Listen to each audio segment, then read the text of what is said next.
Praise the Lord குட்டீஸ். இப்போ என்ன ஸ்டோரி சொல்ல போகிறேன்னு தெரியுமா? காயினும் ஆபேலும்.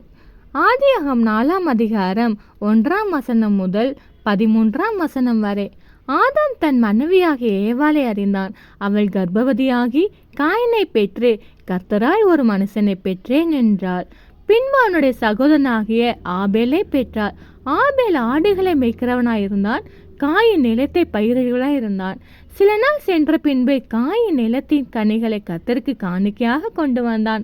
ஆபேலும் தன் மந்தையின் தலையீற்றுகளில் அவைகளில் கொழுமையானவைகளில் சிலவற்றை கொண்டு வந்தான். ஆபேலையும் அவன் காணிக்கையும் கர்த்தர் அங்கீகரித்தார். காயினையும் அவன் காணிக்கையும் அவர் அங்கீகரிக்கவில்லை.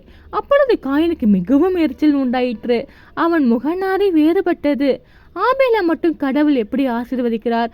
அவனால் பொறாமை கொண்டான். அப்பொழுது கர்த்தர் காயினை நோக்கி, உனக்கு ஏன் எரிச்சல் உண்டாயிற்று?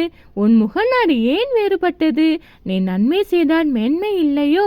நீ நன்மை செய்யாதிருந்தால் பாவம் வாசற்படியில் படுத்து இருக்கார். காயின் தன் சகோதரனாகிய ஆபேலோடு பேசினான். அவர்கள் வயல்வெளிகளில் இருக்கும் சமயத்தில் காயின் தன் சகோதரனாகிய ஆபேலுக்கு விரோதமாய் எழும்பி அவனை கொலை செய்தான். கர்த்தர் காயினை நோக்கி, உன் சகோதரனாகிய ஆபேல் எங்கே என்றார். அதற்கு அவன், நான் அறியேன், என் சகோதரனுக்கு நான் காவானாலேயோ என்றான். அதற்கு அவர், என்ன செய்தாய்? உன் சகோதரனுடைய இரத்தத்தின் சத்தம் பூமியிலிருந்து என்னை நோக்கி கூப்பிடுகிறது. இப்பொழுது உன் சகோதரனுடைய இரத்தத்தை உன் கையிலே வாங்கி கொள்ள தன் வாயை திறந்த இந்த பூமியில் நீ சபிக்கப்பட்டிருப்பாய். நீ நிலத்தை பயிரிடும்போது அது தன் பலனை நீ உனக்கு கொடாது.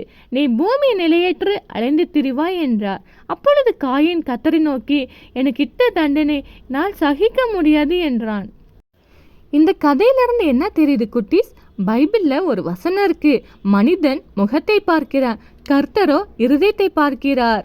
நாமும் அப்படிதான் முகத்தை பார்த்து மேலோட்டமாக பார்த்து நம்பிடுறவங்க ரொம்ப நல்லவங்கன்னு. ஆனால் கடவுள் பாருங்க, அவன் இருதயத்தை அறிஞ்சிருக்கார்.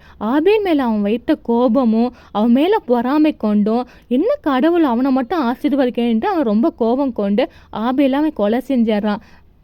அதுபோல தான் குட்டீஸ், நம்மளும் கர்த்தருக்கு காணிக்கை சர்ச்சுக்கு எடுத்துகிட்டு போகும்போது கர்த்தர் நம்ம இருதயத்தை பார்க்கிறாரு.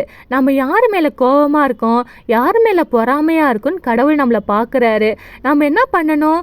எல்லா பாவத்தையும் மன்னிச்சுட்டு யார் மேலேயும் கோபம் கொள்ளாமல், யார் மேலேயும் பொறாமை கொள்ளாமல் நம்மளை கடவுளுக்கு உண்மையாக நம்ம காணிக்கை செலுத்தும் போது நம்மளோட காணிக்கை கர்த்தர் அங்கீகரித்து நம்மளை ஆசீர்வதிப்பார். பிரைஸ் தி லார்ட் குட்டீஸ்.